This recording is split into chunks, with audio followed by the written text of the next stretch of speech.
यानंतर हे example second example पाहू शकता. आता या एक्झाम्पल मध्ये बघा, हे सेकंड एक्झाम्पल आहे. या एक्झाम्पल मध्ये सर्व एक्झाम्पल मध्ये तुम्हाला 3 एक्झाम्पल दिलेले आहेत. 3 मॉलिक्यूल दिले. फर्स्ट या ठिकाणी हा सेकंड, त्यानंतर हा थर्ड आहे. अशी 3 दिलेले आहेत कार्बोकॅटायन. मग हा कार्बोकॅटायन आहे, हा सुद्धा कार्बोकॅटायन आहे, हा सुद्धा कार्बोकॅटायन आहे. या कार्बोकॅटायन मध्ये मोर स्टेबल कार्बोकॅटायन कोणता हे या ठिकाणी आपण पाहणार आहे. बघा, कार्बोकॅटायन फर्स्ट, सेकंड आणि थर्ड दिलेले आहे. याच्यामध्ये मोर स्टेबल कार्बोकॅटायन कोणता आहे.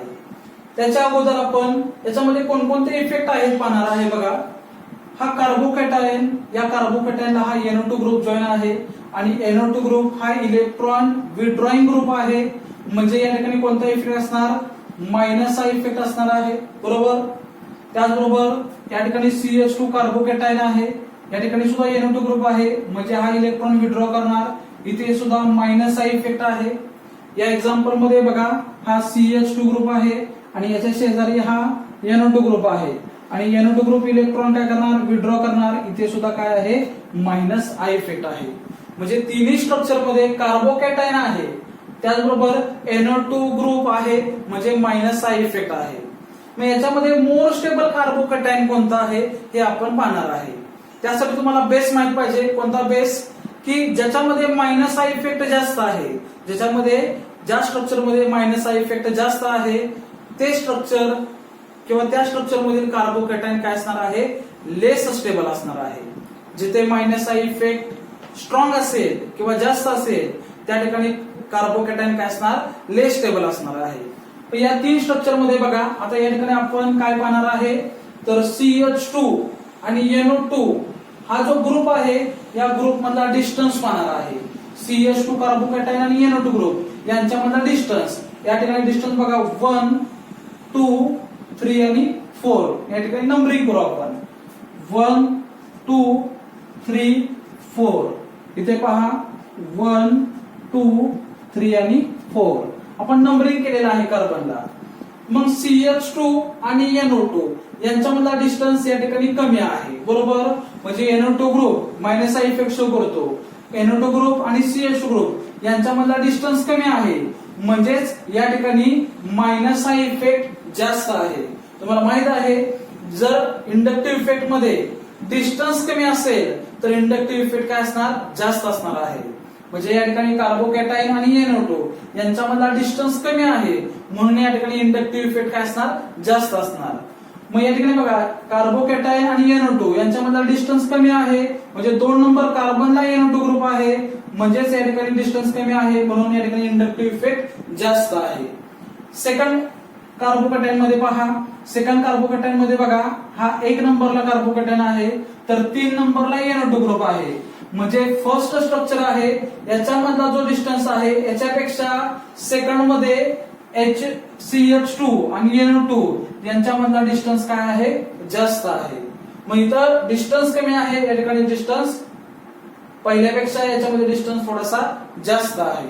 बरोबर. कोणामधला, CH2 आणि NO2. पहिल्यामध्ये 2 नंबरला NO2 ग्रुप होता, तर सेकंड स्ट्रक्चर मध्ये 3 नंबरला NO2 ग्रुप आहे, म्हणून यांच्यामधला डिस्टन्स काय झालेला आहे, वाढलेला आहे. इथे पाहू शकता तुम्ही, CH2 ग्रुप 1 नंबरला आहे, तर NO2 ग्रुप हा 4 नंबरच्या कार्बनला आहे. म्हणजे या तिसऱ्या स्ट्रक्चर मध्ये सगळ्यात जास्त काय आहे, डिस्टन्स आहे. जिथे डिस्टन्स जास्त आहे तिथं त्या ठिकाणी काय असणार, मायनस आय इफेक्ट काय असणार आहे, कमी असणार आहे. मग या तिसऱ्या स्ट्रक्चर मध्ये CH2 आणि NO2 यांच्यामधला डिस्टन्स जास्त आहे, म्हणजेच या ठिकाणी मायनस आय इफेक्ट काय असणार, कमी असणार. आणि मायनस आय इफेक्ट कमी असेल तर हा कार्बोकॅटायन काय असणार आहे, मोर स्टेबल असणार आहे सेकंड आणि फर्स्ट पेक्षा. म्हणजे थर्ड स्ट्रक्चर मधील कार्बोकॅटायन हा मोर स्टेबल आहे, कारण याच्यामध्ये CH2 आणि NO2 या दोघांमधील डिस्टन्स जास्त आहे, आणि डिस्टन्स जास्त असेल तर या ठिकाणी मायनस आय इफेक्ट सुद्धा काय असणार, कमी असणार, म्हणून हा कार्बोकॅटायन मोर स्टेबल असणार आहे. इथे पाहू शकता, हा जो CH2 आहे या CH2 आणि NO2 मधला distance as compared to third पेक्षा थोडासा कमी आहे, म्हणून हा थोडासा लेस स्टेबल, आणि त्यापेक्षा हा काय असणार आहे, लेस स्टेबल. मग आपण ऑर्डर सांगताना काय सांगणार, थर्ड कार्बोकॅटायन, थर्ड स्ट्रक्चर मधील कार्बोकॅटायन हा मोर स्टेबल कोणापेक्षा, सेकंड पेक्षा, आणि सेकंड हा फर्स्ट पेक्षा काय असणार आहे, मोर स्टेबल असणार आहे. तर हा झाला स्टॅबिलिटी पॉइंट या तिघांमधला. ठीक आहे. तर या ठिकाणी तुम्ही पाहू शकता तुमच्या समोर दोन वेगळ्या टाईपचे एक्झाम्पल आहेत. या ठिकाणी कार्बोकॅटायन दिलेला आहे आणि इथे कार्बेनियन दिलेला आहे, आणि या दोन्ही टाईपच्या आपल्याला स्टॅबिलिटीचा स्टडी करायचा आहे. म्हणजे या ठिकाणी कार्बोकॅटायनची स्टॅबिलिटी आणि कार्बेनियनची स्टॅबिलिटीचा आपण या ठिकाणी स्टडी करणार आहे. तत्पूर्वी तुम्हाला कार्बोकॅटायनची स्टॅबिलिटी हा कन्सेप्ट ऑलरेडी मी तुम्हाला एक्सप्लेन केलेला आहे, आणि त्या स्टॅबिलिटीमध्ये काय सांगितलेलं आहे की कार्बोकॅटायनची स्टॅबिलिटी कधी इन्क्रीज होणार, तर ज्यावेळेस कार्बोकॅटायन मध्ये प्लस आय इफेक्ट असणार आहे. ज्यावेळेस प्लस आय इफेक्ट असेल त्यावेळेस तो कार्बोकॅटायनची स्टॅबिलिटी काय होणार आहे, इन्क्रीज होणार आहे. आणि कार्बेनियन मध्ये जर मायनस आय इफेक्ट जास्त असेल किंवा मायनस आय इफेक्ट इन्क्रीज झाला तर कार्बेनियन काय होणार आहे, मोर स्टेबल होणार आहे. तर आपण या एक्झाम्पल मध्ये पाहणार की कोणता इफेक्ट आहे आणि त्याची स्टॅबिलिटी. तर यामध्ये बघा कार्बोकॅटायन प्रत्येक एक्झाम्पल मध्ये या ठिकाणी तुम्हाला कार्बोकॅटायन दिलेला आहे. म्हणजे हे फर्स्ट स्ट्रक्चर आहे, हे सेकंड स्ट्रक्चर आहे, त्याचबरोबर हे थर्ड स्ट्रक्चर आहे, त्याचबरोबर हे फोर्थ स्ट्रक्चर आहे. असे टोटल तुमच्या समोर कार्बोकॅटायनचे 4 स्ट्रक्चर दिलेले आहेत, आणि या 4 स्ट्रक्चर मध्ये मोर स्टेबल कार्बोकॅटायन कोणता आहे हे आपण पाहणार आहे. मग या ठिकाणी तुम्ही पाहू शकता फोर्थ एक्झाम्पल बघा, याच्यामध्ये मिथिल ग्रुप आहेत. कार्बोकॅटायनला कोणते ग्रुप जॉईन आहेत, मिथिल ग्रुप, म्हणजे हे सर्व अल्किल ग्रुप आहेत. आणि तुम्हाला नोन आहे अल्किल ग्रुप काय करणार, इलेक्ट्रॉन डोनेट करणार आहेत. अल्किल ग्रुप काय करणार, इलेक्ट्रॉन डोनेट करणार. म्हणजेच या अल्किल ग्रुप वरती कोणता इफेक्ट आहे, तर प्लस आय इफेक्ट आहे. कोणता इफेक्ट आहे, प्लस आय या ठिकाणी इफेक्ट आहे. ठीक आहे. त्याचबरोबर थर्ड स्ट्रक्चर मध्ये पहा, या कार्बोकॅटायन मध्ये हा कार्बोकॅटायन ज्या ग्रुपला जॉईन आहे त्यामध्ये हा मिथिल ग्रुप आहे, हा सुद्धा मिथिल ग्रुप आहे. हे मिथिल ग्रुप काय करणार, इलेक्ट्रॉन डोनेट करणार आहेत. मग हे मिथिल ग्रुप जर इलेक्ट्रॉन डोनेट करत असतील तर या मिथिल वरती कोणता इफेक्ट येणार आहे, तर प्लस आय इफेक्ट येणार आहे. इथे सुद्धा काय येणार आहे, तर प्लस आय इफेक्ट येणार आहे. इथे प्लस आय इफेक्ट, या ठिकाणी प्लस आय इफेक्ट आहे. त्याचबरोबर इथे पाहू शकता कार्बोकॅटायन याला मिथिल ग्रुप जॉईन आहे, तर हा मिथिल ग्रुप सुद्धा इलेक्ट्रॉन डोनेट करणार, आणि या ठिकाणी काय असणार आहे, प्लस आय इफेक्ट असणार आहे. ठीक आहे. मग या 4 स्ट्रक्चरचं तुम्ही ऑब्झर्वेशन केल्यानंतर तुमच्या असं लक्षात येईल बघा की या ठिकाणी प्लस आय इफेक्ट शो करणारे 3 ग्रुप आहेत, 1, 2 आणि 3 असे 3 ग्रुप आहेत प्लस आय इफेक्ट शो करणारे. त्यानंतर या ठिकाणी 2 ग्रुप आहेत प्लस आय इफेक्ट शो करणारे, आणि या ठिकाणी 1 ग्रुप आहे प्लस आय इफेक्ट शो करणारे, या ठिकाणी ग्रुपच नाही. मग मी तुम्हाला सांगितलेलं आहे कार्बोकॅटायनची स्टॅबिलिटी कशावरती डिपेंड आहे, तर प्लस आय इफेक्ट वरती डिपेंड आहे. ज्या स्ट्रक्चर मध्ये सर्वात जास्त प्लस आय इफेक्ट असेल तो कार्बोकॅटायन काय असणार आहे, मोर स्टेबल असणार आहे.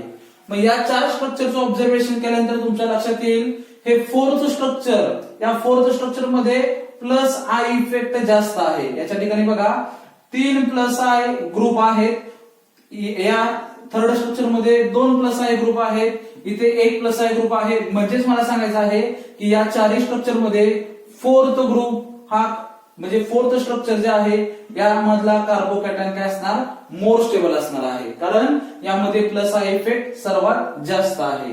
त्यानंतर कमी plus I effect third structure मध्ये आहे, म्हणजे याचा कार्बोकॅटायन हा लेस स्टेबल. या ठिकाणी फोर्थ स्ट्रक्चर मध्ये जो कार्बोकॅटायन आहे याच्यापेक्षा हा लेस स्टेबल, यापेक्षा हा लेस स्टेबल, आणि सगळ्यात लास्ट हा काय असणार आहे, लेस स्टेबल असणार आहे. म्हणजे यामध्ये आपण काय सांगू शकतो, यामध्ये आपण काय सांगू शकतो की plus I effect left to right तुम्ही गेला, लेफ्ट टू राईट तुम्ही गेला तर प्लस आय इफेक्ट काय झालेला आहे, तर प्लस आय इफेक्ट हा इन्क्रीज झालेला आहे. आणि प्लस आय इफेक्ट इन्क्रीज झालेला आहे म्हणून स्टॅबिलिटी सुद्धा काय झालेली आहे, इन्क्रीज झालेली आहे. लेफ्ट टू राईट आपण काय सांगणार, स्टॅबिलिटी काय झाली, इन्क्रीज झाली. काय इन्क्रीज झाली, तर या ठिकाणी प्लस आय इफेक्ट इन्क्रीज झालेला आहे. जेवढा प्लस आय इफेक्ट जास्त तेवढा तो कार्बोकॅटायन काय असणार, मोर स्टेबल असणार आहे. ओके, तर याची स्टॅबिलिटी तुमच्या लक्षात आली असेल. 4 नंबरच्या स्ट्रक्चरचा कार्बोकॅटायन हा मोर स्टेबल, त्यापेक्षा लेस स्टेबल थर्ड, त्यापेक्षा लेस स्टेबल सेकंड आणि लास्ट असणार आहे फर्स्ट. आता या ठिकाणी तुम्ही पाहू शकता इथे या स्ट्रक्चर मध्ये बघा हे सर्व कार्बेनियन आहेत. यामध्ये 4 स्ट्रक्चर दिलेले आहेत. हे फर्स्ट स्ट्रक्चर आहे, त्यानंतर हे सेकंड स्ट्रक्चर आहे, त्याचबरोबर हे थर्ड आहे आणि हे फोर्थ स्ट्रक्चर आहे. आणि या स्ट्रक्चर मध्ये काय प्रेझेंट आहे, तर सगळ्यामध्ये कार्बेनियन प्रेझेंट आहे. यामधला मोर स्टेबल कार्बेनियन कोणता आहे, मग तुम्हाला बेस माहित आहे. कार्बेनियनची स्टॅबिलिटी कशावरती डिपेंड आहे, तर प्लस आय आणि मायनस आय, बरोबर. म्हणजेच मायनस आय इफेक्ट ज्या स्ट्रक्चर मध्ये जास्त असणार तो कार्बेनियन काय असणार आहे, म्हणजे मायनस आय इफेक्ट जेवढा जास्त तेवढा तो कार्बेनियन काय असणार, मोर स्टेबल असणार आहे. आता ऍक्च्युअली या स्ट्रक्चर मध्ये कोणते इफेक्ट प्रेझेंट आहेत, प्लस आय इफेक्ट आहेत का मायनस आय इफेक्ट आहेत, आपण पाहू. इथे पाहू शकता तुम्ही बघा फोर्थ स्ट्रक्चर, याच्यामध्ये बघा CH3 CH3 CH3 हे तिन्ही मिथिल ग्रुप काय करणार आहेत, इलेक्ट्रॉन डोनेट करणार आहे. तिन्ही मिथिल ग्रुप काय करणार, इलेक्ट्रॉन डोनेट करणार. मग इलेक्ट्रॉन डोनेट केल्यानंतर यावरती कोणता इफेक्ट येणार, या ठिकाणी प्लस आय इफेक्ट. इथे सुद्धा काय असणार आहे, प्लस आय इफेक्ट. इथे सुद्धा काय असणार आहे, प्लस आय इफेक्ट असणार आहे. म्हणजेच हे तिन्ही अल्किल ग्रुप इलेक्ट्रॉन डोनेट करणार. म्हणजेच या कार्बनवरचा जो निगेटिव्ह चार्ज आहे हा काय होणार आहे, इन्क्रीज होणार आहे. ठीक आहे. त्याचबरोबर थर्ड स्ट्रक्चर मध्ये बघा 2 मिथिल ग्रुप आहेत आणि हे दोन्ही मिथिल ग्रुप इलेक्ट्रॉन काय करणार, डोनेट करणार. इलेक्ट्रॉन डोनेट करणार म्हणजेच यावरती काय असणार आहे, प्लस आय इफेक्ट असणार. इथे सुद्धा काय असणार आहे, प्लस आय इफेक्ट असणार आहे. सेकंड स्ट्रक्चर मध्ये सुद्धा पहा मिथिल ग्रुप इलेक्ट्रॉन डोनेट करणार, या ठिकाणी प्लस आय इफेक्ट आहे. ठीक आहे. आणि या ठिकाणी कोणताही अल्किल ग्रुप जॉईन नाही, डायरेक्ट कार्बेनियन आहे. मग याच्यामध्ये बघा कार्बेनियन मध्ये मी तुम्हाला सांगितलं जेवढा प्लस आय इफेक्ट जास्त असेल, कार्बेनियन मध्ये प्लस आय इफेक्ट जेवढा जास्त असेल तेवढा तो कार्बेनियन काय असणार आहे, लेस स्टेबल असणार. पुन्हा एकदा पहा या स्ट्रक्चर मध्ये तुम्ही काय पाहायचं आहे की या स्ट्रक्चर मध्ये जेवढा प्लस आय इफेक्ट वाढणार, इन्क्रीज होणार तेवढा तो कार्बेनियन काय असणार, लेस स्टेबल असणार आहे. मग या 4 स्ट्रक्चर मध्ये बघा फोर्थ जे स्ट्रक्चर आहे या स्ट्रक्चर मध्ये प्लस आय इफेक्ट सर्वात जास्त आहे आणि याच्यामध्ये प्लस आय इफेक्ट सर्वात जास्त असेल तर हा लेस स्टेबल आहे. या 4 स्ट्रक्चर मध्ये सर्वात लेस स्टेबल कोणता कार्बेनियन आहे, तर या फोर्थ स्ट्रक्चर मधला. ठीक आहे. आणि याच्यापेक्षा मोर स्टेबल काय असणार, थर्ड असणार आहे. याच्यापेक्षा मोर स्टेबल सेकंड असणार आहे आणि याच्यापेक्षा मोर स्टेबल फर्स्ट असणार आहे. कारण तुम्ही लेफ्ट टू राईट गेला तर लेफ्ट टू राईट गेल्यानंतर तुमचं असं लक्षात येईल की कोणता इफेक्ट इन्क्रीज होतोय. लेफ्ट टू राईट गेला या स्ट्रक्चर मध्ये तर प्लस आय इफेक्ट काय होतोय, इन्क्रीज होतोय. लेफ्ट टू राईट काय झाला, प्लस आय इफेक्ट काय होतोय, इन्क्रीज होतोय. आणि कार्बेनियन मध्ये जर प्लस आय इफेक्ट इन्क्रीज होत असेल तर कार्बेनियनची स्टॅबिलिटी काय होणार, डिक्रीज होणार आहे. कार्बेनियनची स्टॅबिलिटी काय होणार, डिक्रीज होणार आहे. हे तुम्ही लक्षात ठेवायचं आहे. मग याची ऑर्डर कशी असणार आहे, first structure is more stable than second, second is more stable than third, third is more stable than fourth. Okay. म्हणजे हे मोर स्टेबल आहे, त्याच्यापेक्षा लेस स्टेबल आणि व्हेरी लेस स्टेबल हे असणार आहे. हे सगळ्यात जास्त कमी लेस स्टेबल आहे. म्हणजे लेस स्टेबल आहे का आहे, कारण याच्यामध्ये प्लस आय इफेक्ट जास्त आहे आणि ते प्लस आय इफेक्ट काय आहे, कमी आहे. ठीक आहे. म्हणून या पद्धतीने आपण ऑर्डर शो करू शकतो. ठीक आहे. तर हे झालं कार्बोकॅटायन आणि कार्बेनियन. कार्बोकॅटायनची स्टॅबिलिटी प्लस आय इफेक्ट वरती डिपेंड आहे आणि याची मायनस आय वरती डिपेंड आहे. पण या ठिकाणी या स्ट्रक्चर मध्ये प्लस आय इफेक्ट ज्यादा आहे आणि जेवढा प्लस आय इफेक्ट ज्यादा तेवढी त्याची स्टॅबिलिटी काय होत जाणार, कमी होत जाणार आहे. ठीक आहे. ओके. त्यानंतर नेक्स्ट एक्झाम्पल या ठिकाणी तुम्ही पाहू शकता. आता या स्ट्रक्चर मध्ये बघा टोटल तुम्हाला या ठिकाणी कार्बेनियनचे पुन्हा 4 स्ट्रक्चर दिलेले आहेत. हे फर्स्ट आहे स्ट्रक्चर, सेकंड, त्याचबरोबर थर्ड, त्याचबरोबर फोर्थ. आता या ठिकाणी टोटल 4 स्ट्रक्चर दिलेले आहेत आणि चारही स्ट्रक्चर मध्ये कार्बेनियन दिलेला आहे. बघा निगेटिव्ह चार्ज आहे म्हणजे कार्बनवरती निगेटिव्ह चार्ज आहे म्हणजेच कार्बेनियन आहे. मग या 4 स्ट्रक्चर मध्ये कोणता कार्बेनियन हा मोर स्टेबल असेल, याच्यामध्ये कोणता मोर स्टेबल आहे हे आपण या ठिकाणी पाहणार आहे. तर त्यापूर्वी आपण प्रत्येकामध्ये कोणता इफेक्ट आहे तो पाहणार आहे. तर इथे पाहू शकता या 4th स्ट्रक्चर मध्ये कार्बनला 3 Cl आहेत आणि Cl जे ग्रुप आहे हे Cl group electron withdrawing group आहे. म्हणजे या ठिकाणी हे 3 Cl या कार्बनचे इलेक्ट्रॉन काय करणार आहे, विड्रॉ करणार आहे. जर इलेक्ट्रॉन विड्रॉ करत असतील तर या ठिकाणी कोणता इफेक्ट असणार आहे, तर या Cl वरती -I इफेक्ट असणार. इथे सुद्धा काय असणार आहे, -I इफेक्ट. या ग्रुप वरती सुद्धा काय असणार, -I इफेक्ट. म्हणजे या 4 नंबरच्या स्ट्रक्चर मध्ये कोणता इफेक्ट आहे, -I इफेक्ट आहे. ओके, कारण या ठिकाणी 3 Cl ग्रुप आहेत आणि तिन्ही Cl ग्रुप इलेक्ट्रॉन विड्रॉ करणार आणि काय शो करणार, -I इफेक्ट शो करणार आहे. ओके, त्याचबरोबर या 3rd स्ट्रक्चर मध्ये बघा या कार्बेनियनला 2 Cl आहेत म्हणजे हे दोन्ही Cl काय करणार, इलेक्ट्रॉन विड्रॉ करणार आणि इलेक्ट्रॉन विड्रॉ केल्यानंतर या ठिकाणी -I इफेक्ट आहे. इथे सुद्धा काय असणार आहे, -I इफेक्ट आहे. म्हणजे 3rd स्ट्रक्चर मध्ये 2 -I इफेक्ट असणारे ग्रुप आहेत. इथे 3 आहेत. आता 2nd स्ट्रक्चर मध्ये पहा, हा जो कार्बेनियन आहे याला आपण Cl जॉईन केलेला आहे. या ठिकाणी बघा हा Cl काय करणार आहे, तर Cl इलेक्ट्रॉन विड्रॉ करणार आहे. Cl काय करणार, इलेक्ट्रॉन विड्रॉ करणार. म्हणजे या ठिकाणी काय हा शो करणार आहे, -I इफेक्ट शो करणार आहे. ठीक आहे. आता या कार्बेनियनला कोणताही इलेक्ट्रॉन विड्रॉइंग ग्रुप नाही. ठीक आहे. मग आता या 4 स्ट्रक्चरचं तुम्ही ऑब्झर्वेशन केल्यानंतर तुमचं असं लक्षात येईल की 4th नंबरचं स्ट्रक्चर याच्यामध्ये मॅक्झिमम -I इफेक्ट आहे. त्यानंतर थोडासा कमी -I इफेक्ट 3rd स्ट्रक्चर मध्ये आहे, त्यापेक्षा कमी फर्स्ट मध्ये आहे आणि त्यापेक्षा कमी 2nd मध्ये आहे आणि त्यापेक्षा कमी फर्स्ट मध्ये आहे.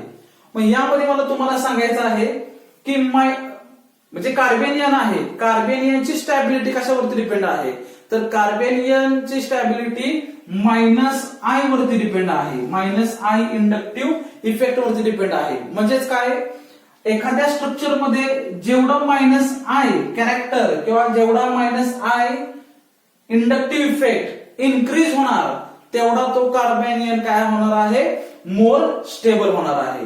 काय म्हणतोय बघा, एखाद्या कार्बेनियन स्ट्रक्चर मध्ये जेवढा जास्त मॅक्झिमम -I इफेक्ट असेल तेवढे ते कार्बेनियन स्ट्रक्चर काय असणार आहे, मोर स्टेबल असणार आहे. या -I इफेक्टचं तुम्ही ऑब्झर्वेशन केल्यानंतर या 4 स्ट्रक्चरचं ऑब्झर्वेशन केल्यानंतर तुमच्या असं लक्षात येईल की हे 4 नंबरचं जे स्ट्रक्चर आहे याच्यामध्ये सर्वात जास्त -I इफेक्ट आहे आणि ज्याच्यामध्ये सर्वात जास्त -I इफेक्ट असणार तो कार्बेनियन काय असणार आहे, मोर स्टेबल असणार आहे. मग याच्यापेक्षा कमी स्टेबल हा 3rd असणार आहे, कारण याच्यामध्ये 3 ग्रुप आहेत. -I इफेक्ट शो करणारे याच्यामध्ये 3 ग्रुप आहेत, याच्यामध्ये 2 ग्रुप आहेत, याच्यामध्ये 1 ग्रुप आहे आणि याच्यामध्ये एकही नाही. मग ज्याच्यामध्ये -I कॅरेक्टर सर्वात जास्त आहे तो कार्बेनियन काय असणार आहे, मोर स्टेबल असणार आहे. म्हणजे 4th स्ट्रक्चर याच्यामधला कार्बेनियन काय असणार, मोर स्टेबल असणार 3rd पेक्षा. आणि 3rd हा मोर स्टेबल 2nd पेक्षा आहे, 2nd मोर स्टेबल 1st पेक्षा आहे. या पद्धतीने आपण याची ऑर्डर शो करू शकतो. मग कार्बेनियनची ऑर्डर कशा पद्धतीने आपण शो केलेली आहे, तर ज्या स्ट्रक्चर मध्ये -I इफेक्ट मॅक्झिमम आहे किंवा इन्क्रीज आहे त्या स्ट्रक्चरला आपण काय म्हणणार, मोर स्टेबल म्हणणार आहे. ज्याच्यामध्ये -I इफेक्ट जास्त ते स्ट्रक्चर किंवा तो कार्बेनियन काय असणार आहे, मोर स्टेबल असणार आहे. मग यामध्ये 3 ग्रुप आहेत -I इफेक्ट शो करणारे, याच्यामध्ये 2 ग्रुप आहेत, याच्यामध्ये 1 ग्रुप आहे आणि याच्यामध्ये ग्रुप नाही. म्हणून आपण ऑर्डर या पद्धतीने सांगणार, 4th is more stable then 3rd is more stable then 2nd is more stable then 1st. Okay, तर यानंतर तुम्हाला हे नेक्स्ट स्ट्रक्चर दिलेले आहे किंवा या ठिकाणी तुम्हाला 3 कंपाऊंड दिलेले आहे, 3 ऍसिड मॉलिक्यूल दिलेले आहेत. हा 1st आहे, हा 2nd आहे, त्याचबरोबर हा 3rd आहे. तुमच्या समोर या ठिकाणी 3 ऍसिड मॉलिक्यूल दिलेले आहेत किंवा 3 ऍसिड कंपाऊंड दिलेले आहेत. या 3 ऍसिड कंपाऊंड मध्ये मोर ऍसिडिक कोणता आहे हे आपण या ठिकाणी पाहणार आहे. काय म्हणतोय बघा, या ठिकाणी बोर्डवरती तुम्हाला 3 ऍसिड कंपाऊंड दिलेले आहेत. या 3 ऍसिड कंपाऊंड पैकी मोर ऍसिडिक कंपाऊंड कोणता आहे हे या ठिकाणी आपण पाहणार आहे. मग याच्या अगोदर आपण ऍसिडिटी हा पॉइंट पाहिलेला आहे. मग एखाद्या कंपाऊंडची ऍसिडिटी कशावरती डिपेंड आहे हे मी तुम्हाला सांगितलेलं आहे.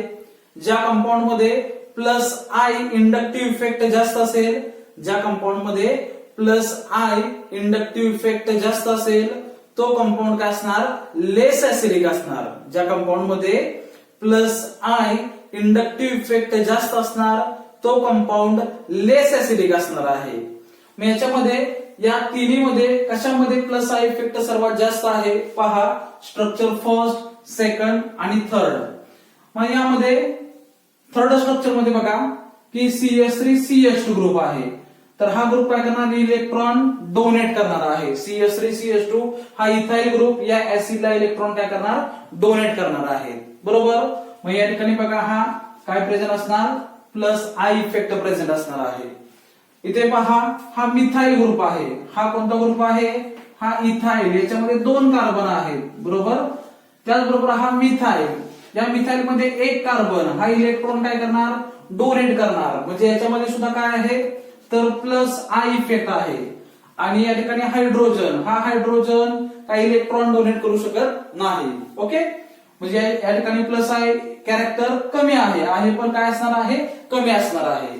मग या 3 स्ट्रक्चर मध्ये प्लस आय इफेक्ट कशामध्ये जास्त आहे, तर या 3 स्ट्रक्चर मध्ये प्लस आय इफेक्ट थर्ड मध्ये जास्त आहे. म्हणजेच या ठिकाणी इथाइल ग्रुप आहे, इथं मिथाइल आहे, या ठिकाणी हायड्रोजन आहे. मग इथं इथाइल ग्रुप याच्यामध्ये प्लस आय इफेक्ट सर्वात जास्त आहे.